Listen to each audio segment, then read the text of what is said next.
Did you get a code set P2002 right after an over-the-air update? GM has a fix for that, and they're discussing that in this recent bulletin.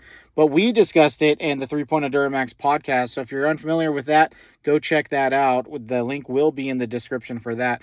We also have an article on DuramaxNews.com that discusses this bulletin in greater detail as well. But here is the information on it.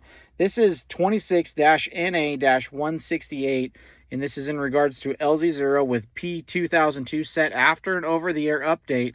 Now, this came out today, May 21st, 2026, and it applies to the 23 Silverado 1500, Sierra 1500s.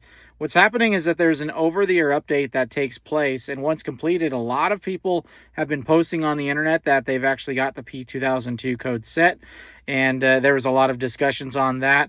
And basically, all you really need to do is just clear the code and go ahead and drive it.